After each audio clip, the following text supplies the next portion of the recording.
வணக்கம். உத்தரப்பிரதேசத்தின் கடன் சுமையை விட தமிழ்நாட்டின் கடன் சுமை அதிகமாக உள்ளது, தமிழ்நாடு ஆபத்தான சூழலில் இருக்கிறது அப்படின்னு காங்கிரஸ் கட்சியினுடைய தரவு பகுப்பாய்வு அணியின் தலைவரும் ராகுல் காந்திக்கு நெருக்கமானவருமான பிரவீன் சக்கரவர்த்தி அப்படின்றவர் தன்னுடைய சோசியல் மீடியா பக்கத்துல ஒரு பதிவை போடுறாரு. இது திமுக கூட்டணிக்குள் ஒரு மிகப்பெரிய சலசலப்பை ஏற்படுத்தி இருக்கிறது. உண்மையிலேயே பிரவீன் சக்கரவர்த்தி சொல்வதை போல தமிழ்நாடு உத்தரப்பிரதேசத்தை விட பின்தங்கி விட்டதா, கடன் சுமை தமிழ்நாட்டிற்கு அதிகமாக உள்ளதா அப்படின்ற கேள்வி எழுந்துள்ளது. இப்ப இது குறித்து நம்ம தெரிஞ்சுக்கிறதுக்காக பொருளாதார வல்லுநர் திரு கலையரசன் அவர்கள் நம்முடைய வந்திருக்கிறாரு. திராவிட மாடல் அப்படின்ற சொற்றொடரை முதலாக அறிமுகப்படுத்தியவர் திரு கலையரசன் அவர்கள் தான். அது மட்டுமின்றி தமிழ்நாடு முழுவதும் பயணம் செய்து கடந்த 50 ஆண்டுகளில் திராவிட கட்சியினுடைய ஆட்சியினால் சமூக நீதி திட்டங்களால் தமிழ்நாடு என்ன மாதிரியான பொருளாதார மாற்றத்தை, ஒரு மேம்பாட்டை சந்தித்திருக்கிறது அப்படின்றத ஆய்வு செய்து திராவிட மாடல் அப்படின்ற தலைப்பிலேயே ஒரு நூலாக வெளியிட்டார். இந்த நூல் வெளிவந்த பிறகு சர்வதேச பல்கலைக்கழகங்கள் மட்டுமன்றி சர்வதேச பொருளாதார வல்லுநர்கள் மத்தியிலும் தமிழ்நாட்டின் மீது ஒரு கவனத்தை குவிப்பதற்கான வாய்ப்பை இந்த நூல் ஏற்படுத்தி இருக்கிறது. இன்றைக்கு அவரோட தான் நம்ம பேச இருக்கிறோம். வாங்க அவரோட பேசலாம். வணக்கம் சார். வணக்கம் கரிகாலன். காங்கிரஸ் கட்சியினுடைய நிர்வாகி அவர் போட்ட ஒரு பதிவு திமுக கூட்டணிக்குள் ஒரு சலசலப்பை ஏற்படுத்தி இருக்கிறது. டேட்டா அனாலிசிஸ் விங்கினுடைய தலைவராக இருக்கக்கூடியவர் தான் பிரவீன் சக்கரவர்த்தி. அவர் போட்ட பதிவு தான். அவர் தன்னுடைய பதிவில் ஒரு முக்கியமான விஷயத்த சொல்றாரு. 2010 உத்தரப்பிரதேசத்தினுடைய கடன் சுமை அப்படின்றது தமிழ்நாட்டை விட 2 மடங்கு அதிகமா இருந்துச்சு. ஆனா இன்னைக்கு உத்தரப்பிரதேசத்தை விட தமிழ்நாடு கடன் சுமையில் அதிக கடன் சுமை தமிழ்நாட்டுக்கு இருக்குது. இது ரொம்ப டேஞ்சர், ஒரு ஆபத்தான சூழலில் தமிழ்நாடு வந்திருக்குது அப்படின்னு போட்டிருக்கிறாரு. அவர் போட்ட பதிவை பற்றி உங்களுடைய கருத்து என்ன? அவர் சொன்னது உண்மையா அல்லது பொய்யா? இதை வச்சு பேசுறதுக்கு முன்னாடி நம்ம சில கன்செப்ஷுவல் விஷயத்தை புரிஞ்சுக்கணும் கரிகாலன். ஏன்னா ஒரு 3 லெவலில் அது ஒரு மிஸ்டேக். இட்ஸ் ஒரு கிளியர் மிஸ்டேக் அப்படின்னு சொல்லலாம். Factual wrong. அவர் போட்ட பதிவு ஒரு 3 லெவலில் அது நம்ம கண்டெஸ்ட் பண்ண முடியும், எதிர்க்க முடியும், அல்லது ஃபேக்சுவலி ராங்னு சொல்ல முடியும். ஒன்று ஃபேக்ட் நம்பர்ஸ், அவர் சொன்ன நம்பர்ஸ் சரியா அப்படின்றது ஒன்று. ரெண்டாவது அவர் சொல்ற மாதிரி நம்ம மெஷர் பண்ண முடியுமா? ஒரு ஸ்டேட்டையும் இன்னொரு ஸ்டேட்டையும் கம்பேர் பண்ணும்பொழுது அவர் சொல்ற விகிதாசாரம், அவர் சொல்ற அந்த ரேஷியோஸ் சரியான மெஷரா அப்படின்றது ரெண்டாவது மிஸ்டேக். மூணாவது மிஸ்டேக்ன்றது புரிதல். ஒரு டெப்ட், கடன்ன்றது என்ன, எப்போ யார் வாங்கலாம், எவ்வளவு வாங்கலாம், அது எப்போ ஆபத்தானது, கடனே வாங்கக்கூடாதா அல்லது கடன் வாங்கினா எந்த லெவல்ல ஆபத்து அப்படின்றதுல அந்த புரிதல்லையும் அது அவருடைய தவறு. 3 லெவல்லுமே அவர் ஒரு தவறான ஒரு பேசிக் அண்டர்ஸ்டாண்டிங் இல்லை அப்படின்னு தான் சொல்ல முடியும். ஒரு டெக்ஸ்ட் புக் அண்டர்ஸ்டாண்டிங் கூட இல்லை அப்படின்னு சொல்ல முடியும். அவருடைய ட்விட்டர் பார்த்தோம்னா ஏன் அப்படி சொல்றேன்னா, இன்னைக்கு அவர் சொல்ற காரணம் ஒரு எடுத்துக்காட்டு எக்ஸாம்பிள்ஸ். தமிழ்நாடு உண்மையிலே அந்த ஆபத்தான ஒரு சூழல்ல இருக்கா, அதை எப்படி நம்ம மெஷர் பண்ணுறது? அவர் ஒரு நம்பர் சொல்றாரு. அந்த நம்பர் டெப்ட் ஜிடிபி ரேஷியோன்னு சொல்லுவாங்க. அந்த டெப்ட் ஜிடிபி ரேஷியோவா? ஆனால் அது அவர் சொல்றது முன்னாடி அவர் இன்னொன்று சொல்றாரு. நீங்க சொன்னீங்க இல்லையா, தமிழ்நாட்டை விட 2 மடங்கு அதிகமா இருக்குன்னா அப்படி மெஷர் பண்றதே தப்பு. ஏன் அப்படி மெஷர் பண்றது தப்பா மெஷர் பண்ண கூடாதுன்னா, நம்முடைய சைஸ் ஆஃப் ஜிடிபி எவ்வளவு, அவர்களுடைய சைஸ் ஆஃப் ஜிடிபி, அவங்களுடைய மொத்த உத்தரப்பிரதேசத்துடைய மொத்த வருமானம் என்ன, தமிழ்நாட்டுடைய மொத்த வருமானம் என்ன, இதை பார்க்காம ஒரு அப்சல்யூட் நம்பர் இத்தனை கோடி இத்தனை வருஷம் அப்படின்னு பார்க்கக்கூடாது. அது ஃபர்ஸ்ட் தப்பு, ஒரு பேசிக் ஃபண்டமெண்டல் மிஸ்டேக். ஆமா, அங்க மக்கள் தொகையும் அதிகம். ஏன் அதே சொல்றேன், அது ஏன் சொல்றேன்னா, இன்னைக்கு தமிழ்நாட்டுடைய மொத்த வருமானம் 2025-26 35 லட்சம் கோடி. யூபியினுடைய மொத்த வருமானம் 30 லட்சம் கோடி. இதோட நம்மளோட அவங்க பாப்புலேஷன் 3 மடங்கு இருக்காங்க. ஆனா அவர்களோட நம்ம அதிகமா நம்முடைய நாட்டு வருமானம், மாநில வருமானத்துல அதிகமா இருக்கும். அவங்க 25 கோடி பேர் 30 லட்சம் ரூபாய் வருமானம், 35 லட்சம் கோடி. அதை நீங்க பர் கேபிட்டா இன்கம் அப்படின்னு சொல்லுவேன். ஒரு ஆளுக்கு எவ்வளவு வருமானம் அப்படின்னு நம்ம அதை டிவைட் பண்ணோம்னா, தமிழ்நாட்டுடைய ஒரு ஆளுக்கு வருமானம் 3 லட்சம், ஆண்டுக்கு 3 லட்சம். யூபி 1 லட்சம். 3 மடங்கு தமிழ்நாடு தனிநபர் வருமானத்துல கூடி இருக்கு.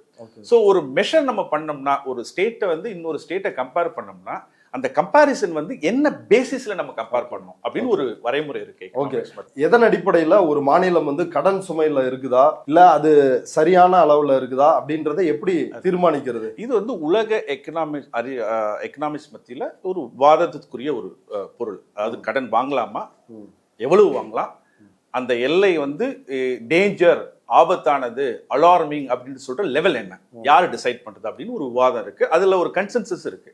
கன்சென்சஸ் எதுக்கு கடன் வாங்குது, ஒரு அரசு எதுக்கு கடன் வாங்கணும்? எக்கனாமின்றது வந்து ஒரு சுழற்சி, ஒரு ஒரு ஸ்லோ டவுன் சொல்லுவாங்க, ரிசெஷன் சொல்லுவாங்க, ஒரு கோவிட் வந்துச்சு, இப்போ ஒரு பேண்டமிக் வந்துச்சு. அப்ப பேண்டமிக் இருக்கிறப்ப அரசு செயல்படணும், அப்ப கடன் வாங்கி ஆகணும். கடன் வாங்கி அந்த அரசு அந்த மந்தமான ஒரு எக்கனாமிக் சூழல் வரும்பொழுது அதை ஒரு உற்சாகம், உத்வேகம் கொடுக்கறதுக்கு ஒரு இன்டியூஸ் பண்றதுன்னு சொல்லுவாங்க, ஸ்டிமுலஸ் சொல்லுவாங்க. அதை பண்றது கடன் வாங்கி தான் ஆகணும். அந்த தேக்க நிலையை ஏற்கிறதுக்கு வேணும் கண்டிப்பா. அது வந்து ஒரு எக்கனாமிக்ஸ் மத்தியில இதுக்கு மூலதனமா இருந்து ஜான் மேனார்ட் ஸ்கீன்ஸ் சொல்லுவாங்க, 30s நடந்தது, 30 பெரிய மந்தன் சொல்லி. ஸோ அது வந்து இப்போ செட்டில் டிபேட். எக்கனாமிக்ஸ் மத்தியில கடன் வாங்குவது சரி எப்போ, இந்த மாதிரி ஒரு மந்தமான ஒரு சூழல், ஒரு தேவையான ஒரு சூழல்ல அது வாங்கலாம். வாங்கி என்ன பண்றோம் அதுன்றது இன்னொரு விஷயம். அந்த கடன் வாங்கி எதுக்கு பயன்படுத்துறோம், அதை வாங்கி நம்ம வந்து செலவு பண்றோமா அல்லது ஜஸ்ட் சேலரி கொடுக்குறோமா, அதை வாங்கி ஒரு ப்ரொடக்டிவ் இன்வெஸ்ட்மெண்ட் சொல்றோமோ, எஜுகேஷன், ஹெல்த் அல்லது ஒரு அசெட் கிரியேட் பண்றதா, அதில் செலவு பண்றோமா, என்ன செலவு பண்றன்றது இன்னொரு. என்ன லெவல் வரைக்கும் இந்த கடன் வாங்கலாம், அதுக்கு நம்ம என்ன எல்லை இருக்கா ஏதாவது? அது எக்கனாமிக்ஸ் மத்தியில என்ன அதுக்கு ஒரு வரையறைனா, நம்முடைய வாங்குற கடன் அதுக்கான பே பண்ற இன்ட்ரெஸ்ட் ரேட் இருக்கு இல்லையா, அந்த இன்ட்ரெஸ்ட் ரேட் வந்து நம்முடைய வளர்ச்சி நிலையை விட குறைச்சலா இருந்ததுன்னா ஓகே. Repeat this. அதாவது இன்னைக்கு நீங்க பே பண்றீங்களா, இன்ட்ரெஸ்ட் ரேட் அதிகமா இருக்குன்னு சொல்றாரு இல்லையா, அந்த இன்ட்ரெஸ்ட் ரேட் வந்து நம்முடைய வருமானத்தை வளர்ச்சியோட குறைவா இருந்ததுன்னா okay. Okay, as long as it is lower than அப்படின்னு சொல்றது. வாட் இஸ் இன்னைக்கு தமிழ்நாட்டுடைய வளர்ச்சி ரேட் என்ன? 12% லாஸ்ட் இயர். லாஸ்ட் 5 வருஷம் நீங்க 10 வருஷம் ஆவரேஜ் எடுத்தா கூட நேஷனல் ஆவரேஜை விட தமிழ்நாட்டுடைய வளர்ச்சி வந்து அதிகமாகவே இருந்துட்டு இருக்கு. இட்ஸ் மோர் தென் அபவ் 7% சொல்லி இது வந்து நேஷனலி அக்செப்டட். இது எல்லாமே ஒரு செலிப்ரேட் பண்ணப்பட்ட விஷயம், எல்லாருக்கும் தெரிஞ்ச விஷயம். நம்ம அந்த குரோத் ரேட்டை விட நம்முடைய இன்ட்ரெஸ்ட் ரேட் அதிகமா இருக்கா அப்படின்னா கிடையாது. இன்னும் சொல்ல போனா 2% பாயிண்ட் வந்து நம்ம பெட்டர் ஒரு பொசிஷன்ல தான் இருக்கும் அதுல. ஸோ அந்த ஆஸ்பெக்ட்ல இஸ் பிளைன்லி ராங். அவருக்கு வந்து ஒரு பேசிக் புரிதலே இல்லாம அவர் பேசியிருக்காரு. இதுல வந்து ஒரு கம்பாரிசனுக்கு ஒரு வரைமுறை இருக்கு, அந்த வரைமுறை எதுவுமே அதுல இல்ல. அவர் வந்து ஒரு நம்பர்ஸ் கொடுத்துருக்காரு. இதையும் தாண்டி இன்னொரு ரூல்ஸும் இருக்கு. அதாவது இதை வந்து எப்படி நீங்க இன்டர்நேஷனல் லெவல்ல கன்சென்சஸ் இருக்கு, எப்படி அது தமிழ்நாடு கவர்மெண்ட் சரியா அதை பண்றாங்களா அல்லது இந்தியன் கவர்மெண்ட் கரெக்டா பண்றாங்களா, மற்ற ஸ்டேட்லாம் பண்றாங்களா அப்படின்றது எப்படி நீங்க அதை மானிட்டர் பண்ணுவீங்க? அதுக்கு வந்து ஒரு ரூல் ஒன்று கொண்டு வந்திருக்காங்க, FRBM ஆக்ட்னு ஒன்று. 2003 அந்த லா கொண்டு வந்தாங்க. அப்படின்னு சொன்னா UPA 1 UPA 2 சொல்றேன், அவர் காங்கிரஸ் நிர்வாகி இல்லையா, அதிகமா பிஸ்கல் டெபிசிட் இருந்த காலங்கள் அது. ஏன் அதிகமா பிஸ்கல் டெபிசிட் இருந்ததுன்னா NRG கொண்டு வந்திருந்தோம். இப்ப நம்ம சொல்ற 100 நாள் வேலை திட்டம், எவ்வளவு வேலை திட்டங்கள் கொண்டு வந்து அதெல்லாம் பணம் எங்க இருந்து வந்துச்சு? பாதி பணம் வருமானமும் வந்துச்சு, டாக்ஸ் மணியும் வந்துச்சு. டாக்ஸை தாண்டி சில விஷயங்கள்ல வந்து கடன் வாங்க வேண்டிய தேவை இருந்துச்சு. அப்படின்னா காங்கிரஸ் கவர்மெண்ட் கடனை வாங்கியிருக்க முடியும்னா மன்மோகன் சிங்குடைய அவ்வளோ அச்சீவ்மெண்ட் சொல்றோம் இல்லையா, அது வந்து கோல்டன் பீரியட்னு சொல்லுவாங்க. அந்த 2004 இருந்து 2014 அப்போ பல விஷயங்கள் வந்து பிஸ்கல் டெபிசிட் தான் நடந்துச்சு. இவர் சொல்ற அந்த பற்றாக்குறையோட, நிதி பற்றாக்குறையோடு தான் நடந்துச்சு.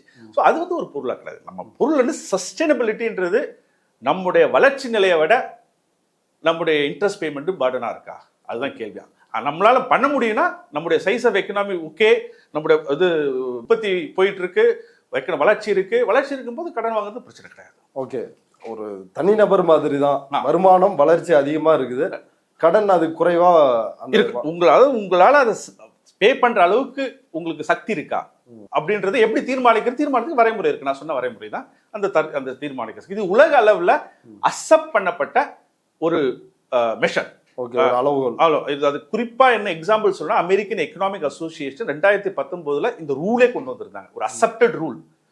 அதாவது உங்களுடைய இன்ட்ரெஸ்ட் பேமெண்ட் வந்து எக்கனாமிக் growth-ஓட குறைச்சலா இருந்துச்சுன்னா பிரச்சனை. இப்ப தமிழ்நாடு அரசோட தற்போதைய கடன் நிலவரம் அது வந்து என்னவா இருக்குது? இது பிரவீன் சக்கரவர்த்தி அவர் சொல்ற மாதிரி கவலைக்குரிய ஒரு நிலையா, இந்த கவலைக்குரிய நிலை அல்லது ஆபத்தான நிலை அப்படின்றது வந்து அதுக்கான அளவுகோல் என்ன? அவர் வந்து சொல்றது வந்து FRBM ஆக்ட்னு ஒன்று இருக்கு, அரசு, அதாவது ஒரு இந்தியன் கவர்மெண்ட் ஒரு ரூல் போட்டிருக்காங்க. அந்த ரூல் படி ஒரு நாட்டினுடைய கடன் சுமை எவ்வளவு இருக்கணும் அப்படின்ட்டு அது வந்து மெஷர் பண்ணோம்னா அதை வந்து டெப்ட் GDP ரேஷியோன்னு சொல்லுவாங்க. கடனுக்கும் மொத்த உற்பத்திக்கும் மொத்த வருமானத்துக்கும் உள்ள ஒரு ரேஷியோ அதுதான். அதன்படி தமிழ்நாட்டுடைய இன்னைக்கு நிலைமை 26% டெப்ட் GDP ரேஷியோ. அவர் சொல்ற குஜராத், யூபி சொல்றாரு இல்லையா, அவர் கம்பாரிசன், யூபியோடைய டெப்ட் GDP ரேஷியோன்னு சொல்றது வந்து 29%. நம்ம வந்து 3% பாயிண்ட் அதோட குறைச்சலா இருக்கும் யூபியோட. அதனால நோ வே அவர் சொல்ற அளவுக்கு ஆபத்தான ஒரு சூழலே கிடையாது. ஓகே. ஆனா அவர் என்ன சொல்லுவாருன்னா, இன்னொரு விஷயம் அதுல என்ன, இப்ப பத்திரிகைகள்லாம் பார்க்கும்போது சில ட்வீட்டெல்லாம் நான் பார்த்தேன். அவங்க என்ன சொல்றாங்கன்னா, இல்ல எஃப்ஆர்பிஎம் ஆக்ட் சொன்னதை விட இது அதிகமா இருக்கு, 26% சொல்றது வந்து 20% தான் இருக்கணும், 26% இருக்குன்னு. இப்போ இந்த 26% வந்து நேத்து இருந்ததை விட அதிகமா இருக்கா, அல்லது லாஸ்ட் இயர் விட அதிகமா இருக்கா, அதுக்கு முன்னாடி இயரோட அதிகமா இருக்கா அப்படின்னா கிடையாது. இப்போ குறைஞ்சிக்கிட்டே இருக்கு. ஓகே. இதுக்கு முன்னாடி எவ்வளவு இருந்துச்சு? 26.8 என்னவோ இருந்தது, அதோட 26.1. ஓகே. ஆண்டுதோறும் இது. ஆனா அவங்க என்ன நினைக்கிறாங்கன்னா, அவங்க எப்படி ஏன் அதை தப்பா புரிஞ்சுக்கிறாங்க நீங்க கேட்கலாம், என்ன இவ்வளவு சிம்பிளா இருக்கு, ஏன் இதை தப்பா புரிஞ்சுக்கிறாங்க? அவங்க வந்து அப்சல்யூட் நம்பர்ல பாக்குறாங்க. தமிழ்நாடு வந்து போன வருஷத்தை விட இந்த வருஷம் அதிகமா வாங்கிட்டாங்க கடன் அப்படின்னா, போன வருஷத்து வருமானத்தோட நம்மளோட வருமானம் 14% கூடி இருக்கு இந்த வருஷம். அப்ப 12% ரியல் டேர்ம்ஸ்ல, நாமினல் டேர்ம்ஸ்ல 16% கூடி இருக்கு நம்முடைய வருமானம். அப்ப நம்ம 16% வருமானம் கூடி இருக்கும் போது நம்முடைய டெட் வந்து அதுல எவ்வளவு கூடி இருக்கு? அதே 14% அதிகமா கூடி இருக்கா அல்லது 16% குறைச்சலா கூடி இருக்கான்றத நம்ம பார்க்கணும். அதை விட்டுட்டு வரும் டோட்டல் சைஸ்ல ஐயோ கடன் அதிகமாக வாங்கிட்டாங்கன்றது வந்து ஒரு தவறான புரிதல். அது வந்து ஒரு பேசிக் அண்டர்ஸ்டாண்டிங்கே இல்லாத ஒரு அந்த ரேஷியோ தான் பார்க்கணும். அதாவது இன்னைக்கு நம்ம வாங்குற கடன் வந்து நம்முடைய வருமானத்தை விட அதிகமாக வாங்குறோமா, அதை மெஷர் பண்றது என்ன, இந்த டெப்ட் ஜிடிபி ரேஷியோ, அவ்வளவுதான். ஓகே. இப்போ இந்த கடன் வாங்குறது, ஒரு மாநில அரசோ அல்லது ஒன்றிய அரசோ கடன் வாங்குறது அப்படின்றது வந்து எதன் அடிப்படையில கடன் வாங்கணும் அப்படின்னு முடிவு பண்றாங்க, இல்ல எவ்வளவு வாங்கணும் அப்படின்றது, இல்ல யார் இந்த கடன் கொடுக்கறது? இந்த கடன்ன்றது யார்? இப்போ ஒன்று 2 வகையான கடன் இருக்கு. ஒன்று உள்நாட்டு கடன், இன்னொன்று வெளிநாட்டு கடன். இப்போ வந்து இந்தியா வந்து வேர்ல்ட் பேங்க்லயோ அல்லது அமெரிக்காவோ அல்லது இப்போ நீங்கள் பார்க்குறோம் இல்லையா, நிதி உதவின்னு சொல்லி நிறைய கொடுக்குறாங்க இல்லையா, அது வந்து ஒரு எக்ஸ்டர்னல் டெட் அப்படின்னு சொல்லுவாங்க. நம்ம பேசுறது எல்லாமே இப்போ இன்டர்னல் டெட். நம்ம எக்ஸ்டர்னல் டெட், வெளிநாட்டு கடனை பற்றி பேசல, உள்நாட்டு கடனை பற்றி தான் நம்ம பேசலாம். உள்நாட்டு கடன் கொடுக்குறவங்க யாரு, கடன் வாங்குறவங்க யாரு?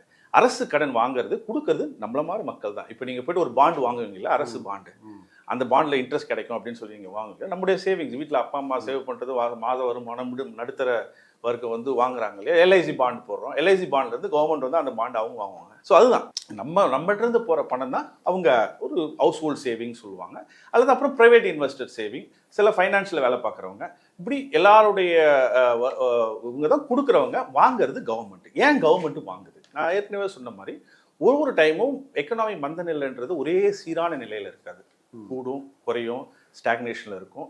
அப்போ இந்த கடனை வாங்கி தான் அந்த ஒரு எக்கனாமிக் ஆக்டிவிட்டி, ஒரு பூஸ்ட், ஒரு ட்ரைப்னு சொல்லுவாங்க, அதை உருவாக்குறதுக்கு வாங்க திறமை. இப்போ என்ன பிரச்சனை இருக்குது இந்தியாவில்? எனக்கு என்ன பிரச்சனை, இது ப்ரைவேட் இன்வெஸ்டர்ஸ் வந்து இன்வெஸ்ட் பண்ண மாட்டாங்க, அவங்களுக்கு வந்து ஒரு நம்பிக்கை இல்லை இது எக்கனாமி வளர்ச்சி வருமானட்டு, அல்லது மக்கள்கிட்ட வாங்கும் திறன் இல்லை. அப்போ ஏதோ ஒரு வகையான ஒரு ஸ்கீம் கொண்டு வரணும், ஒரு அசட் ஒன்று கிரியேட் பண்ணணும். அப்போ கவர்மெண்ட்டை பணம் கிடையாது, அதனால் நம்ம சும்மா இருக்க முடியாது. கவர்மெண்ட் இஸ் அ சேவரன் என்டைட்டி, அதுக்கு மட்டும்தான் அந்த உரிமை இருக்கு. அவர்கள் வாங்கி அதை எதுக்கு செலவு பண்றோம்? அதை வாங்கி ஊதாரி செலவு பண்றாங்கன்னா, இப்போ வீட்டில் நம்ம ஃபேமிலியில ஊதாரி செலவு பண்ற, அரசு ஊதாரி செலவு பண்ணுச்சுன்னா தப்பு. வாங்கி ஒரு சம்பளம் கொடுத்துட்டு இருந்தாங்கன்னா தப்பு. அதை வாங்கி ஒரு ப்ரொடக்டிவ் எக்கனாமிக் ஆக்டிவிட்டி கொடுத்துருந்தாங்கன்னா பிரச்சனை கிடையாது. எந்த லெவல்ல பண்ணலாம் அப்படின்னா, நான் ஏற்கனவே சொன்ன மாதிரி தான், நம்ம வாங்குற சக்தி வந்து நம்முடைய வருமானத்தை விட குறைச்சலா இருந்ததுன்னா, நம்ம வாங்குற சக்தி, வாங்குற கடன் வந்து வருமானத்தோட குறைச்சலா இருந்ததுன்னா பிரச்சனை கிடையாது. வாங்குற வருமானம் வந்து பெட்டரா இருந்துச்சுன்னா ஒன்றும் பிரச்சனை கிடையாது. இப்போ தமிழ்நாடு அரசு வந்து கடன் வாங்குறாங்க, அதை எதுக்காக அந்த கடன்களை வந்து பயன்படுத்துறாங்க? இன்னொரு கேள்வி என்னன்னா, இலவசங்கள். இப்படி கடனை வாங்கி வாங்கி தேவையில்லாம இலவச திட்டங்களுக்கு கொடுத்து அப்படிதான் வந்து நாட்டை வந்து நிதி சுமையில தள்ளி. அதுல வந்து அதுலயும் வந்து அவர் ஒரு தவறான புரிதல் இது பேசுது பல பேர். ஏன்னா அவங்களுக்கு விவரம் தெரியாது. இவர் பேசுனதும் தவறான புரிதல். என்னன்னா, உண்மையிலே தமிழ்நாட்டுடைய வருமானம் எங்க இருந்து வருது? அரசு வருமானம் எங்க இருந்து வருது? இன்னைக்கு தமிழ்நாட்டுடைய அரசு வருமானம் 75% ஆஃப் இட்ஸ் ரெவென்யூ எக்ஸ்பெண்டிச்சர். இன்னைக்கு டே டு டே ஒரு அரசு தினம் செலவு பண்றதுக்கான வருமானம் வந்து 75%, 75% வந்து இட்ஸ் ஓன் ரெவென்யூ. நம்மளே அதை ரெவென்யூ ஜென்ரேட் பண்ணுறோம். நம்ம எப்படி ரெவென்யூ ஜென்ரேட் பண்ணுறோம்? டேக்ஸ் பண்ணுறோம் இல்லையா? நம்ம டேக்ஸ், ஜிஎஸ்டி, ப்ராப்பர்ட்டி டேக்ஸு, மற்ற டாக்ஸேஷன் இருக்கு இல்லையா, அது எல்லாமே எல்லா டேக்ஸும் சேர்ந்து நமக்கு 75% நம்முடைய ஓன் டேக்ஸில் நம்ம இருக்கோம். கம்பேர்ட் டு யூபியில் அவங்க எவ்வளோ அவங்களுடைய ஓன் டேக்ஸில் எவ்வளோ கொண்டு வராங்கன்னு பார்த்தீங்கன்னா 50% தான். மீதி 50% அரசு, யூனியன் கவர்மெண்ட் நம்பி இருக்காங்க. ஓகே, ஒன்றிய அரசு கொடுக்குறாங்க. மீதி 50% நம்ம வந்து ஒரிஜினல் நம்முடைய ஓன் டாக்ஸ்லயே நம்ம 75% நம்ம ஓன் டாக்ஸ் உருவாக்குறோம், கிரியேட் பண்றோம். அப்போ நம்ம வந்து பெட்டர் பொசிஷன். அவங்க வந்து கம்பாரிசனே ஒரு அபத்தமான ஒரு கம்பாரிசன். ஏன்னா நம்ம ஓன் ரெவென்யூல 75% நம்ம ஓன் ரெவென்யூ. ஏன் இப்போ நீங்க கேள்வி கேட்கலாம், இப்போ இதையும் தாண்டி நம்ம இவ்வளோ நம்மளே நம்ம டேக்ஸ் பண்ணி நம்மளே இவ்வளோ அரசே நம்ம இவ்வளோ வருமானம் கொண்டு வரும்போது ஏன் இது சிக்கல் அப்படின்னா, இந்த சிக்கல் என்ன, நம்முடைய தேவைகள் அதிகமாக இருக்கு. நம்முடைய ஒரு வளர்ச்சி அடைந்த மாநிலம், நான் சொன்ன மாதிரி 3 டைம்ஸ் நம்முடைய வருமானம் வந்து 3 மடங்கு யூபியோட மோஸ்ட் இண்டஸ்ட்ரியலைஸ் ஸ்டேட் அப்படின்னு சொல்றது இன்னைக்கு. அதுக்கான இன்ஃப்ராஸ்ட்ரக்சர் தேவை, அதுக்கான எஜுகேஷனல் இன்ஸ்டிடியூஷன்ஸ் தேவை, அதுக்கான ஹாஸ்பிட்டல்ஸ் தேவை, அதுக்கான அடிப்படை கட்டுமானங்கள் தேவை. அப்ப அதுக்கான செலவுகள் செய்துதான் ஆகணும். சாலையில அது அந்த சாலைகளுடைய தேவைன்றதே நம்முடைய எக்கனாமிக் உடைய பேஸை வச்சு தானே. நம்ம எவ்வளவு வளர்ச்சி அடைகிறோமோ அந்த வளர்ச்சிக்கேற்ற, இப்ப நம்மளுடைய பிரச்சனை என்ன, இன்னைக்கு தமிழ்நாட்டில் என்ன பிரச்சனை, இப்போ நீங்க எடுத்துக்காட்டுக்கு எஜுகேஷன் சொல்றோம். எஜுகேஷன்ல இன்னைக்கு தமிழ்நாட்டில் பிரச்சனை என்ன, தமிழ்நாட்டில் இன்னைக்கு எஜுகேஷன் பிரச்சனை வந்து யூபி பிரச்சனையும் ஒண்ணு கிடையாது. இன்னைக்கு தமிழ்நாட்டுடைய எஜுகேஷன் பிரச்சனை வந்து எல்லா குழந்தைங்களும் ஸ்கூல்ல இருக்காங்க. இன்னைக்கு தமிழ்நாடு வந்து இந்தியாவில் 50% இன் ஹையர் எஜுகேஷன் இன்ஸ்டிடியூஷன். எல்லா இளைஞர்கள் வந்து மொத்த இளைஞர்கள் 50% இளைஞர்கள் படிச்சிருக்காங்க, கிராஜுவேஷன் முடிச்சிருக்காங்க. ஆனால் யூபியில் என்ன 25 பாதி கூட வர முடியாது அவருக்கு. ஆனால் அங்கே என்ன தேவை இருக்கு, அங்கே பேசிக் விஷயமே அங்கே தேவையா இருக்கு. நம்முடைய தேவை அடுத்த கட்ட தேவை. அடுத்த கட்ட தேவை போது அடுத்த கட்ட தேவைக்கான இன்ஃப்ராஸ்ட்ரக்சர், அதுக்கான பிசிக்கல் டெபிஷன். அது ஸோ அதனால நம்ம கம்பாரிசனே இந்த அடிப்படையை நம்ம விட்டுட்டு ஒரு நம்பர்ஸ் வச்சு கம்பாரிசன்றது இட்ஸ் நாட் அக்செப்டபிள் நார்ம். இது வந்து ஏத்துக்கப்படாத ஒரு விஷயம் ஈவன் எக்கனாமிக்ஸ் மத்தியில. இப்ப இலவச திட்டங்கள் அதுக்கு அதிக அளவுல செலவழிக்கிறாங்க, இதனாலதான் வந்து கடன் சுமை ஆகுது. அல்ல, அதுல இலவசம்ன்றதுல வந்து 2 வகையா நம்ம பிரிக்கலாம். இது வந்து ஒரு தமிழ்நாட்டு மேல எப்போதும் இருக்க ஒரு குற்றச்சாட்டு. ஒரு இது 50 ஆண்டு காலமா இருக்கிற ஒரு குற்றச்சாட்டு. இது தமிழ்நாடு எப்பயுமே ஃப்ரீபி ஸ்டேட்டு, இது மிக்சி கொடுப்பாங்க, கிரைண்டர் கொடுப்பாங்க, இது கொடுப்பாங்க. அது வந்து ஒரு தவறான புரிதல் இருந்து இப்போ ஏன் தவறான புரிதல், அவங்களே அதை ஒத்துக்கிட்டாங்க. ஃபார் எக்ஸாம்பிள் நான் ஒரு எடுத்துக்காட்டு சொல்றேன். ஃபர்ஸ்ட் டைம் மிட் டே மீல்ஸ் கொண்டு வந்த பொழுது, மிட் டே மீல்ஸ் சொல்றேன், மதிய உணவு திட்டம் கொண்டு வந்த பொழுது இருக்க பல பேர் இப்படி தான் பேசினாங்க. அதாவது இது வந்து வேஸ்டிங் மணி. இன்னைக்கு அதை வந்து ஒரு கம்பல்சரி ப்ரோக்ராம், சக்சஸ்ஃபுல் ப்ரோக்ராம் சொல்லி எல்லா ஸ்டேட்டையும் ஏற்றுக்கிட்டாங்க. ஈவன் சுப்ரீம் கோர்ட் வரைக்கும் அதை கம்பல்சரியாக ஆக்கிடுச்சு. ஏன்னா அது வந்து நியூட்ரிஷன், குழந்தைகளுடைய ஊட்டச்சத்து இது சென்றது அவங்களோட ஸ்கூல் எல்லா குழந்தைகளும் பள்ளிக்கூடம் கொண்டு போனது. அதுக்கு அடுத்து பிடிஎஸ். இன்னொரு விஷயம் தமிழ்நாடு வந்து வேஸ்டேஜ் ஆஃப் மணின்னு சொன்னது பிடிஎஸ், நியாய விலை கடையில் கொடுக்குற பொருட்கள், ரேஷன் கடை. அந்த ரேஷன் கடை இன்னைக்கு வந்து மோடி இப்போ இன்னைக்கு யூனியன் கவர்மெண்ட் வந்து அதுதான் அவங்க பண்றாங்க. அது ஃபுட் கிரைன் சொல்லி 2013 ஆக்ட் படி. ஸோ அதை வந்து பல மடங்கு ரொம்ப அதை ப்ரோக்ராமேட்டிக்கா பண்ணது வந்து தமிழ்நாடு. அதையும் அவங்க எதிர்த்துட்டு இருந்தாங்க.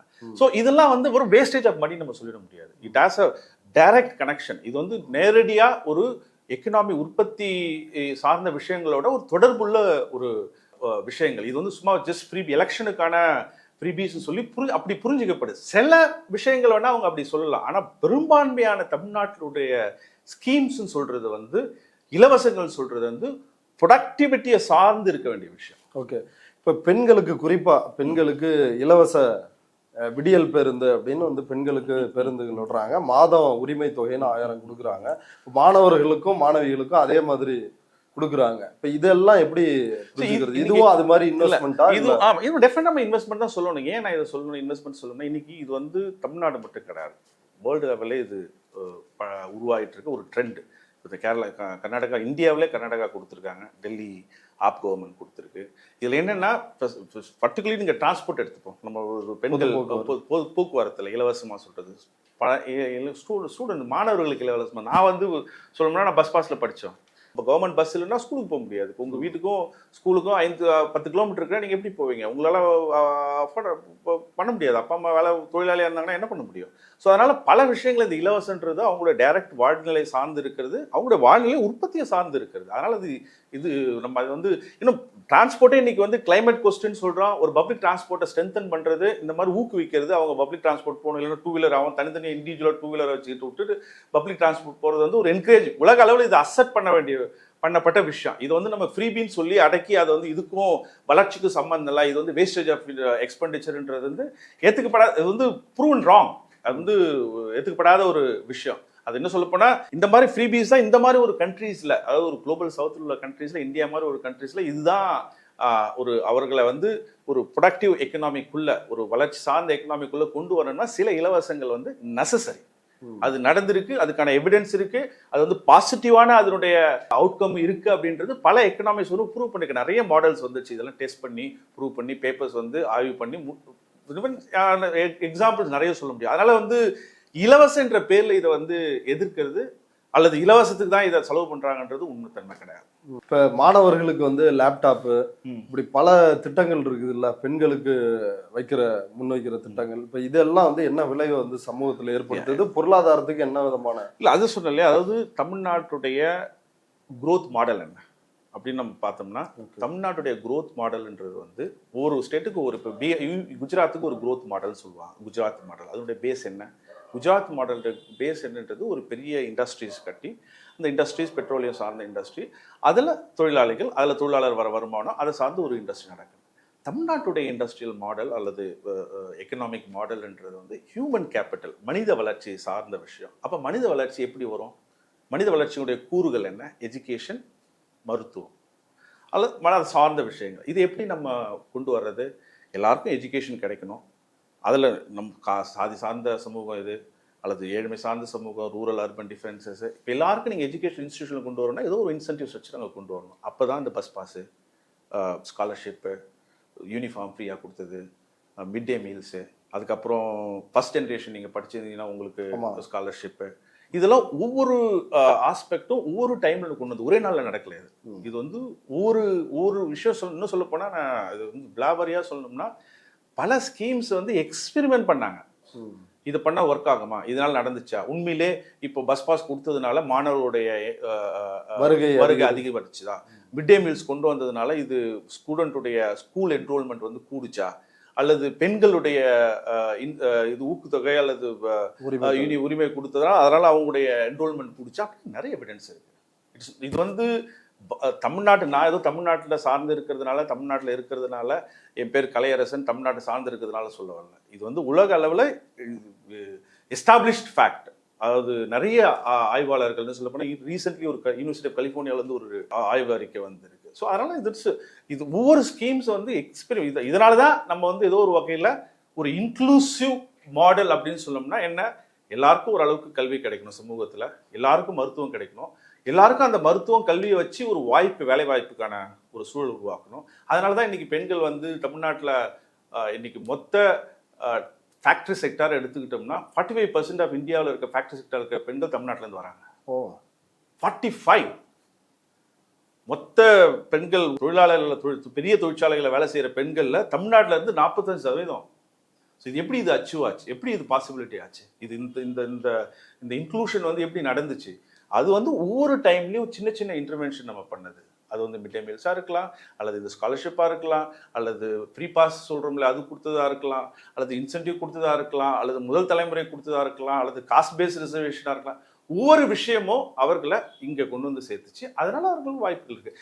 இப்போ பிரச்சனைகள் இருக்கு, வேற வகையான பிரச்சனை இருக்கு தமிழ்நாட்டில். நம்ம பிரச்சனையே இல்லைன்னு நம்ம சொல்ல முடியாது, நமக்கு வேற நியூ செட்டப். ஆனால் நம்முடைய பிரச்சனைகளும் இப்போ யூபி அவர் சொல்றாரு இல்லை கம்பாரிசனும், அந்த கம்பாரிசனே கிடையாது. இப்போ தமிழ்நாட்டோட நிதி நிலைமையும் உத்தரப்பிரதேசத்தோட நிதி நிலைமை அதை வந்து ஒப்பிடுறது, இது ரெண்டையும் அது வந்து சரியா அடிப்படையில் இல்லை, அது அடிப்படை தவறு. அதான் அவர் பண்ணது என்னன்னா, ஒரு அப்சல்யூட் நம்பர்ல பேசவே கூடாது. நாங்கள் 2 மடங்கு கடன் வாங்கி, அப்போ தமிழ்நாட்டுடைய தனிநபர் வருமானம் 3 மடங்கா இருக்கும்போது 2 மடங்கு என்ன பிரச்சனை? தமிழ்நாட்டுடைய சைஸ் ஆஃப் த எக்கனாமி சொல்றது 35 லட்சம் கோடி, யூபியோடைய ஸ்டேட் வருமானம் வந்து 30 லட்சம் கோடி.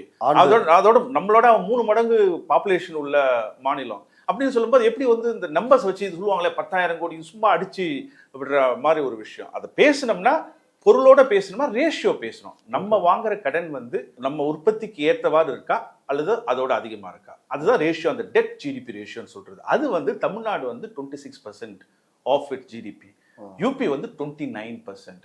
நேற்று இருந்ததை விட இன்னைக்கு நம்முடைய டெப்ட் ஜிடிபி ரேஷியோ குறைஞ்சிட்டு இருக்கு. ஆனா இது வந்து இது இப்படியே இருக்கணுமா? நோ, இது குறையணும். இது நம்ம ஏற்றுக்க கூடாது, குறையணும். ஆனா நம்ம வந்து ரொம்ப மோசமான நிலைமையில இருக்குமா? இல்ல. யூபியோட மோசமான நிலைமையில இருக்குமா? இல்ல. ஸோ அதுதான் அதுல புரிதல். அதாவது ஒரு கம்பாரிசன்ன்றது வந்து என்ன அளவுகளை வச்சு நம்ம மெஷர் பண்றோம். நம்ம ஏற்கனவே சொன்ன பர் கேபிட்டா இன்கம் தமிழ்நாட்டோடது 3 லட்சம் ஆண்டுக்கு, யூபியோட பர் கேபிட்டா இன்கம் 1 லட்சம், 3.5 மடங்கு அதிகம். அப்படின்னும் போது நீங்க என்ன பேசிஸ்ல நீங்க இந்த டெப்ட் கம்பேரிசன் பண்ண முடியும்? அது என்ன ரேஷியோல பண்ணணும். பண்ணோம்னா நம்ம டெஃபினட்டா தமிழ்நாடு பெட்டர் ஆஃப். உத்தரப்பிரதேசத்தோட பொருளாதாரத்தோட அடிப்படை என்ன, தமிழ்நாடோட பொருளாதாரத்தோட அடிப்படை என்ன? ஒன்றிய அரசினுடைய தரவு தளங்களே வந்து 25 கோடி மக்கள் தொகையில 9 கோடி பேர் 10 கோடி பேர் வந்து வெளில உத்தரப்பிரதேசத்தை விட்டு வெளில வேலை தேடி வர்றாங்க.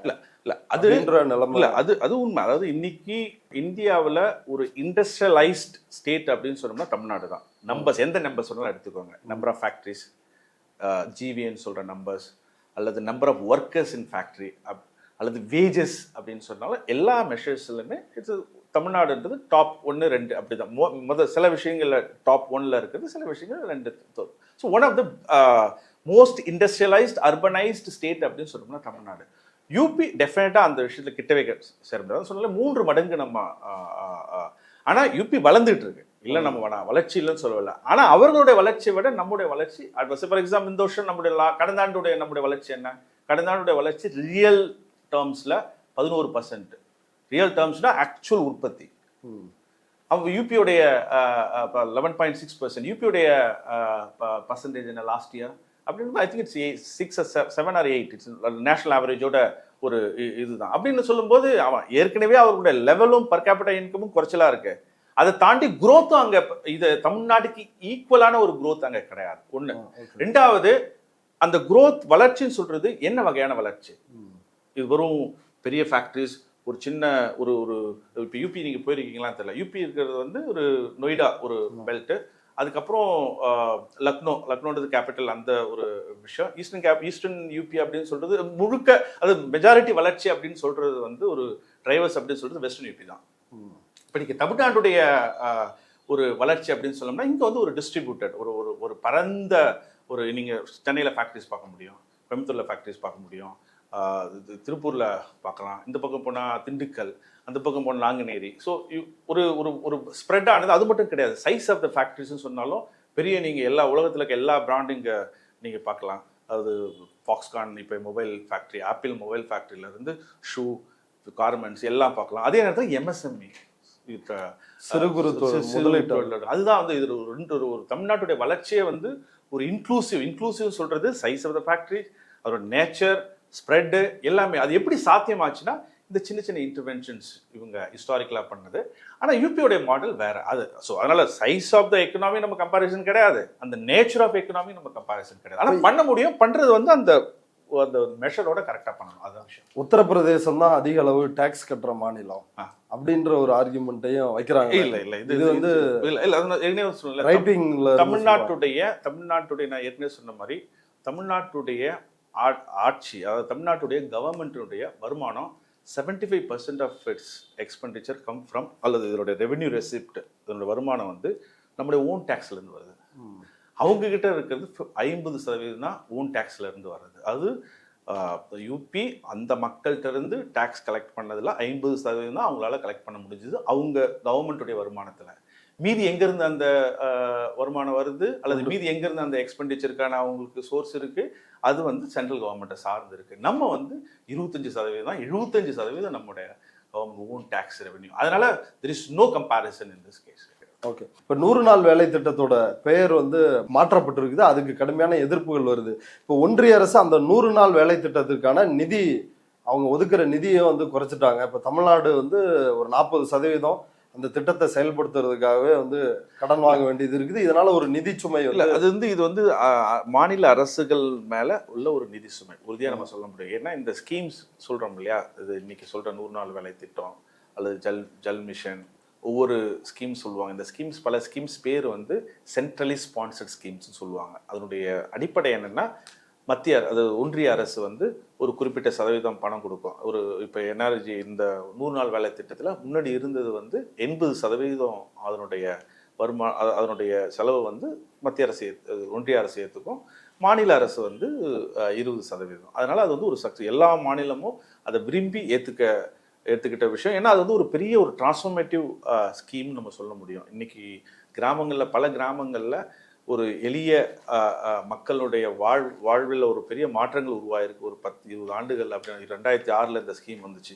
அதுலேருந்து இன்னைக்கு பார்த்தோன்னா பெரிய அளவு இதுக்கான அகெயின் நான் ஏற்கனவே சொன்ன மாதிரி பல எவிடென்சஸ் இருக்குது. அது எப்படி ஒரு கிராமப்புற ஒரு பொருளாதாரத்தை அவருடைய வளர்ச்சி நிலையை, அவருடைய அந்த இன்க்ளூசிவ் கேரக்டரை எப்படி இது 100 நாள் வேலை திட்டம் கொண்டு வந்தது. அதனால எல்லா மாநிலங்களும் விரும்பி இட்ஸ் நாட் நெசசரி. இது இன்னும் சொல்லப்போனால் சில சென்ட்ரலி ஸ்பான்சர்ட் ஸ்கீம் வந்து நீங்கள் வேண்டாம்னு சொல்லலாம், எங்களுக்கு வேண்டாம் இந்த ஸ்கீம், எங்களுக்கு இது பயன் கிடையாது. இப்போ வந்து நீங்கள் நாளைக்கு வந்து ஒரு ரூரல் டெவலப்மெண்ட்டே நீங்கள் பேசிட்டு இருந்தீங்கன்னா நீங்கள் வேணாம்னு சொல்லிட்டு, ஏன்னா தமிழ்நாடு வந்து அர்பனைஸ்டு ஸ்டேட்டு, எங்களுக்கு அர்பன் ஸ்கீம் கொடுங்க நீங்கள் கேட்கலாம்.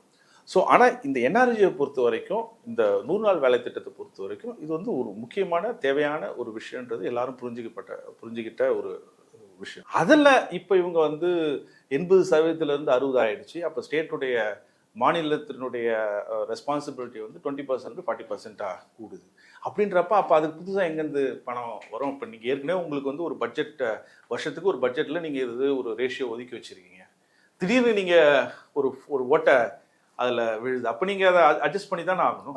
இல்லை இப்போ இதில் தான் இன்னொரு கேள்வி என்னன்னா, இப்போ ஏற்கனவே கடன் இருக்குது, கடன் சுமை. இப்போ இன்னொரு பக்கம் வந்து இப்போ இவங்க கொடுக்க வேண்டிய பணத்தை அது வந்து இப்போ ஏதோ ஒரு வகையில் அந்த மாநில அரசால தாக்கு பிடிக்க முடியுது. அதான் அது ஏதோ ஒரு வகையில் ஒன்றிய அரசினுடைய பார்வை என்னவா இருக்குன்னு நான் புரிஞ்சுக்கிட்டது என்னன்னா, மேபி அவர்களுடைய கடன் சுமையை மாநில அரசு மேலே தள்ளுறாங்களோ நகர்த்துறாங்களோ அப்படின்ற மாதிரி புரிஞ்சுக்க முடியும். ஏன்னா ஏற்கனவே பொருளாதார அறிஞர்கள் மத்தியில் ஒரு பார்வை உண்டு. அதாவது மத்திய அரசினுடைய ஃபிஸ்கல் கண்டிஷன், அதாவது ஃபைனான்சியல் பொசிஷன் ரொம்ப மோசமாக இருக்கு. இன்னும் சொல்லப்போனால் ஒரு இப்போ கொஞ்சம் மாறிக்கிட்டு இருக்கு. ஒரு 5 வருஷம் முன்னாடி 5 வருஷம் கோவிடுக்கு முன்னாடி வரைக்கும் 2020 வரைக்கும் ₹1 கவர்மெண்ட் வாங்கிச்சா, சென்ட்ரல் யூனியன் கவர்மெண்ட் வாங்குற ₹1 80 பைசா வந்து வரும் சேலரிஸ்லேயே செலவு பண்ணிட்டு இருந்தாங்க. சம்பளத்துக்கு கொடுக்கறதுலே போயிட்டு இருந்துச்சு. அவங்களுக்கு ப்ரொடக்டிவ், அதாவது நம்ம சொல்லுவோம் இல்லையா, வாங்குற கடனை வந்து நம்ம ஏதாவது ஒரு ப்ரொடக்டிவாக நம்ம ஏதாவது இன்வெஸ்ட் பண்ணணும்னு சொல்லுவோம் இல்லையா, அது எஜுகேஷன்லையோ ஹெல்த்லையோ ஒரு டேம் கட்டுறது, ரோடு போடுறது, அது மாதிரி இல்லை அப்படின்றது ஒரு பெரிய இதுவாக இருந்துச்சு. இப்போ கொஞ்சம் மாறிட்டு இருக்கு. ஸோ அதே பிரச்சனை இப்போ ஸ்டேட்டுக்கு உண்டு இல்லை. இப்போ நீங்கள் புதுசாக இந்த மாதிரி ஒரு ஸ்கீம்ஸில் நீங்கள் ஏற்கனவே கொடுத்துருந்த ஷேரை நீங்கள் குறைச்சிங்கன்னா, அல்லது புது ஸ்கீம்ஸில் அது திருப்பி இன்னும் ஒரு ஸ்கீம்ஸ் நம்ம பார்க்கணும். இப்போ அந்த மாதிரி ஸ்கீம்ஸில் யூனியன் கவர்மெண்ட்டுடைய ஷேரை வந்து குறைச்சிக்கிட்டே இருக்காங்க. அப்போது ஸ்டேட் கவர்மெண்ட்டுடைய ஷேர் வந்து கூடும். அப்போ கூடும்போது burden, additional burden. Additional burden வந்து ஏற்கனவே உங்களுக்கு வந்து ஒரு வரைமுறை வச்சிருக்கீங்க, ஏற்கனவே உங்களுக்கு வந்து ஒரு பட்ஜெட் லிமிட் உங்களுக்கு தெரியும். திடீர்னு வந்து அது வந்து ஒரு கம்பல்சரி ஸ்கீம். அந்த ஸ்கீம் நீங்கள் வேணான்னு சொல்ல முடியாது. நீங்கள் வந்து 100 நாள் வேலை திட்டத்தை எங்களுக்கு வேண்டான்னு சொல்ல முடியுமா? முடியாது. ஏன்னா அது வந்து ஒரு நம்முடைய சார்ந்து இருக்கிறது, நம்முடைய வாழ்வியல் சார்ந்து இருக்குது, நமக்கு தேவையான ஒன்று. ஸோ அப்படின்றப்ப இது ஒரு டெஃபினட்டாக இது வந்து நம்ம புரிஞ்சுக்கிறது என்னென்னா, ஏதோ ஒரு வகையில் வரி சுமையை, அந்த கடன் சுமையை வந்து மத்திய அரசுலேருந்து மாநில அரசுக்கு நகர்த்து தான் நம்ம புரிஞ்சுக்க முடியுது. இப்போ ஒன்றிய அரசு வந்து பல விஷயங்கள்லேயும் வந்து நிதியை வந்து குறைச்சிக்கிட்டே இருக்கிறாங்க. அது அந்த சமர சிக்ஷா அபியானாக இருந்தாலும் சரி, எல்லாத்துலேயும் கல்வியில இருந்து. அப்போ அப்படி இருக்கும் பொழுது பெரும்பாலும் நம்ம ஒன்றிய அரசை சார்ந்து தான் இருக்கணுமா இருக்குது. அவங்க இப்படி குறைக்கிறப்ப நம்ம மாநில அரசு வந்து செயல்பட முடியுமா? எவ்வளோ நாள் வந்து இல்லை அதாவது நீங்கள் இதில் வந்து ஒரு ஃபிஸ்கல் டிரான்ஸ்ஃபர்னு சொல்லுவாங்க. ஒரு ஒன்றிய அரசுக்கும் மாநில அரசுக்கும் உள்ள ஒரு உறவு, அது என்ன பேசிஸில் அந்த tax central government union government collect பண்ணுற டேக்ஸை என்ன பேசிஸில் பகிர்ந்துக்கணும்னு ஒரு வரைமுறை. அந்த வரைமுறையை வந்து தீர்மானிக்கிறது வந்து ஃபைனான்ஸ் கமிஷன் ஒரு பாடி இருக்குது. 5 வருஷத்துக்கு ஒரு முறை அந்த கமிஷனை வந்து ஆர்கனைஸ் பண்ணுவாங்க. அவங்க அந்த மெம்பர்ஸ் வந்து ஒவ்வொரு ஸ்டேட்டுக்காக போய் உங்களுடைய தேவைகள் என்ன அப்படின்ற பற்றி ஒரு முடிவு பண்ணுவாங்க. ஆனால் அவர்கள் கன்சிஸ்டண்டாக லாஸ்ட்டு ஒரு 20 வருஷமாக நீங்கள் அந்த கமிஷனுடைய டாக்குமெண்ட்ஸ் எடுத்து பார்த்தீங்கன்னா, அதனுடைய ஃபார்முலாஸ் என்ன பேசிஸில் ஒரு அந்த நிதி பகிர்வு அப்படின்றது என்ன பேசிஸில் நடக்கு அப்படின்னு பார்த்தோம்னா, முதல் மோஸ்ட் இம்பார்ட்டன்ட் வெயிட், அது மோஸ்ட் இம்பார்ட்டன்ட் ஃபேக்டர் அப்படின்னு சொன்னோம்னா, அதில் அதிகமாக உள்ள வெயிட் இருக்கிற அந்த ஃபார்முலாவில் அது என்ன ஃபேக்டர் அப்படின்னா, பர் கேபிட்டா இன்கம் சொல்கிறது. எந்தெந்த மாநிலங்கள் வந்து அதிக பர் கேபிட்டா இன்கம், தமிழ்நாடு வந்து ஒன் ஆஃப் த வளர்ந்த ஸ்டேட். பர் கேபிட்டா நான் ஏற்கனவே சொன்னாலே தமிழ்நாடு பர் கேபிட்டா 3 மடங்கு தனிநபர் வருமானம். அந்த தனிநபர் வருமானம் அதிகமாகும் போது அவங்க என்ன சொல்கிறாங்கன்னா, எந்தெந்த ஸ்டேட்டு தனிநபர் வருமானம் குறைஞ்சிருக்கோ அவர்களுக்கு தான் முதன்மை கொடுக்க முடியும், அவர்கள் தான் ஃபர்ஸ்ட் ரைட்ஸ். அப்படின்றதுனால என்ன ஆகுதுன்னா, நம்ம வந்து வளர்ந்த மாநிலங்கள் வந்து ஏதோ ஒரு வகையில் பினலைஸ்டு, அது நம்முடைய சரிசமமாக பகிர்ந்து கிடையாது. 2வது வெயிட் வந்து பாப்புலேஷன், 3வது வெயிட் வந்து ஏரியா. ஸோ இந்த ஆஸ்பெக்டில் பார்க்கும்போது அதுதான் வந்து தமிழ்நாடு மட்டும் கிடையாது, பல மாநிலங்கள், வளர்ந்த மாநிலங்கள், கர்நாடகா, கேரளா, இல்லை தெலுங்கானா, இவங்க எல்லாருமே, ஈவன் மகாராஷ்டிரா, அவங்களும் கேட்டுட்டு இருக்கிறது என்னென்னா, எங்களுக்கு இன்க்ரீஸிங்கில் எங்களுடைய ஷேர் இந்த இதில் வந்து குறைஞ்சிக்கிட்டே இருக்குது. ஏன்னா அந்த ஃபார்முலா வந்து பட் ஏன் அந்த ஃபார்முலா அந்த பேசிஸ் கொண்டு வந்திருக்காங்கன்னா, இந்த ஒரு இருக்கிறதே நான் இன்னொரு விஷயம் இதில் சொல்லணும். இப்போ இந்த இன்டர்வியூ மூலிமா இன்னைக்கு இருக்க உலக கூட்டாட்சிகள் நாடுகளில், உலகத்தில் கூட்டாட்சி நாடுகள்னு சில பெரிய நாடுகள் சொல்ல முடியும். அமெரிக்கா, கனடா, பிரேசில், சைனா அப்படின்ற சில கூட்டாட்சி பெரிய நாடுகள், கூட்டாட்சி உள்ள நாடுகள்ல அந்த கூட்டாட்சி உள்ள நாடுகள்ல மாநிலங்களுக்குள்ள இருக்கிற கேப், ஒரு வளர்ச்சி நிலையுடைய வித்தியாசம் பார்த்தோம்னா இந்தியாவில் தான் அதிகமாக இருக்கு. ஸோ இப்போ அது நேச்சுரலாக என்ன ஆகுன்னா, இங்கே வளர்ச்சி நிலையுடைய வித்தியாசம் இவ்வளவு கேப் இருக்கிறதுனால என்ன ஆகுதுன்னா, நேச்சுரலாக வந்து எந்த மாநிலங்களில் வந்து குறைஞ்ச தனிநபர் வருமானம் இருக்கோ அவர்களை நம்ம சப்போர்ட் பண்ணி தான் ஆகணும்னு. விஷயம் என்னென்னா, அதே நேரத்தில் அதை செய்யும் பொழுது இவர்களுடைய உரிமையை நம்ம பாதுகாக்கணும். வளர்ந்த மாநிலங்களுடைய உரிமைகளும் பாதுகாக்கணும். அவர்களுடைய டிமாண்ட்ஸ் வேற, அவர்களுடைய திட்டங்கள். இப்போ நம்ம சொல்கிறோம்ல, ஏற்கனவே சொன்னோம்ல, நம்முடைய டிமாண்ட்ஸ் வேற. இப்போ நம்ம பேசிகிட்டு இருக்கிறது கிளைமேட், எனர்ஜி டிரான்சிஷனை பற்றி பேசிகிட்டு இருக்கோம், கிளைமேட் கொஸ்டினை பற்றி பேசிகிட்டு இருக்கோம், அர்பனைசேஷனை பற்றி பேசிகிட்டு இருக்கோம். இதுக்கு புது இன்வெஸ்ட்மெண்ட் வேணும். இப்போ இந்த இன்வெஸ்ட்மெண்ட் எங்கே போவீங்க? அப்படியே இந்த டிரான்ஸ்ஃபர்லேருந்து நமக்கு கண்டிப்பாக அதுக்கான இன்சென்டிவ் அதில் அந்த ஃபார்முலாவில், அந்த ஃபைனான்ஸ் கமிஷன் ஃபார்முலாவில் புதுசாக நீங்கள் ஈக்குவேஷன் கொண்டு வாங்க, புது ஃபார்முலா கொஞ்சம் அமெண்ட் பண்ணுங்கள். அந்த ஃபார்முலாவில் எங்களுடைய வர சேலஞ்சஸை நீங்கள் அதில் அதையும் நீங்கள் அதில் கன்சிடர் பண்ணணும். அப்படி இல்லைன்னா நம்மளால் சஸ்டெயின் பண்ண முடியாது. அதாவது இந்த மாறி வரும் சூழலுக்கும் இந்த இன்இக்வாலிட்டி, அதாவது ஒரு ஸ்டேட்டுக்கு இன்னொரு ஸ்டேட்டுக்கு உள்ள வித்தியாசத்தையும் இந்த ஃபைனான்ஸ் கமிஷன் எடுத்துக்கிட்டு இவருடைய உரிமையும் பாதுகாக்கணும். வளர்ந்ததுனால நீங்கள் வந்து பனிஷ்மெண்ட் ஆகிடக்கூடாது அப்படின்றது வந்து இன்னைக்கு ஓரளவுக்கு புரிதல் இருக்குது எல்லாருக்கும். இப்போ தமிழ்நாட்டில் பேசிகிட்டே இருக்காங்க, தமிழ்நாடு சீஃப் முதலமைச்சர் பேசுகிறாரு, கர்நாடகா முதலமைச்சர் இதை பேசிகிட்டு இருக்காங்க. ஆனால் இது ஓரளவுக்கு ஒரு ஒரு அட்டென்ஷன் இருக்குது, இதை பற்றியான ஒரு புரிதல் இருக்குது, நம்ம கண்டிப்பாக நினைக்கலாம். அதே நேரத்தில் கண்டிப்பாக இதை புரிஞ்சுக்கணும். இது ஒரு ரொம்ப சேலஞ்சிங்கான ஒரு விஷயம். இல்லைன்னா என்ன ஆகும்னா, இது ஒரு வளர்ந்த மாநிலங்களை வந்து அதை பிடிச்சி இருக்கிற மாதிரி கீழே. ஸோ அவர்களுடைய உரிமையை பாதுகாக்கணும். ஆனால் இதில் குறிப்பாக ஒன்றிய அரசு தரப்புல வாதிடுறவங்க என்ன சொல்றாங்கன்னா, ஒரு நாட்டில் வந்து அல்லது ஒரு குடும்பத்தில் எந்த குழந்தை வந்து வீக்கா இருக்குதோ அதுக்கு தானே அதிகம் செலவு பண்ண முடியும். இதை நீங்க குற்றமா பாக்குறது எவ்வளவு பெரிய தவறு. இல்ல அதுல வந்து ரெண்டு வகையா இதை நம்ம புரிஞ்சுக்கலாம். ஒண்ணு, நீங்க வந்து ஒரே குடும்பம், அந்த குடும்பத்துல இன்னொரு குழந்தைன்னு பாக்குறது வேற. அல்லது ஒரு நம்ம இந்த செட்டப்ல ஒரு கான்ஸ்டிடியூஷன் ரூல் ஆஃப் லா, அந்த ரூல் ஆஃப் லாவுக்கு ஒரு நம்மளை யார் கவர்ன் பண்றது, இந்தியான்ற ஒரு அடையாளம்ன்றது ஒரு கான்ஸ்டிடியூஷன், அரசியலமைப்பு சார்ந்தது. அரசியலமைப்புல ஒரு நம்மளாம் அதுக்கு வந்து ஒரு வி த பீப்புள் தான் சொல்கிறோம் இல்லையா. அப்போ நம்முடைய கன்சென்ட்டோடு தான் அந்த அரசியலமைப்பு இருக்குது. அந்த அரசியலமைப்பு ரூல் புக் வந்து கான்ஸ்டியூஷன். அப்போ அந்த கான்ஸ்டியூஷனில் சில வரைமுறைகள் இருக்குது, அதை நம்ம பாதுகாத்துக்கணும். இந்த குடும்பம் என்ற பேரில் அது வந்து அந்த கான்ஸ்டியூஷனில் இருக்கிறதுக்கும் ஒத்து போவாங்க. ஏன்னா அந்த குடும்பம் நீங்கள் சொன்னீங்கன்னா நீங்கள் எதையுமே ரைட்ஸ், உரிமை பற்றி நீங்கள் பேச முடியாது போயிடும். ஓகே, நீங்க என்ன தம்பி தானே அப்படின்றது கிராமத்துல இருந்து சொல்றது, தாயா பிள்ளையாவது வாயிறு வேறன்னு சொல்ற மாதிரி எப்படிப்படி. ஸோ வேலை, அதாவது யார் உழைக்கிறார்களோ அந்த உழைப்புக்கு அவர்களுக்கு நம்ம அந்த அந்த உரிமையை நம்ம கொடுத்துதான் ஆகணும். ஒரு வளர்ந்த மாநிலங்கள் இருக்குன்னா அவங்க உழைச்சாங்க இல்லையா, அந்த உழைச்சி நம்ம அதை நம்ம அங்கீகரிச்சு தான் ஆகணும். அதை எப்படி நம்ம விட்டுற முடியும்? ஸோ அதனால நம்ம இந்த ஃபெடரலிசம்ன்ற ஸ்பிரிட், அந்த கூட்டாட்சி தத்துவத்தினுடைய ஸ்பிரிட்டை வந்து நம்ம பாதுகாக்கணும். அது வந்து குடும்பம் என்ற பேர்ல அந்த கூட்டாட்சி தத்துவன்ற ஸ்பிரிட், அந்த இதை வந்து விட்டுறக்கூடாது. அதுதான் விஷயம். இப்போ நீங்க இவ்வளவு தரவுகளை வந்து அடுக்குறீங்க. இப்போ ஏற்கனவே பத்திரிகைகள்ல குறிப்பா இந்த இரட்டை இலக்க வளர்ச்சி அப்படின்றது மிக முக்கியமா வந்து பேசப்பட்ட ஒண்ணுதான். அப்படி இருக்கும் பொழுது இந்த தரவுகளை எல்லாம் பிரவீன் சக்கரவர்த்தி வந்து கவனிக்கலையா என்ன?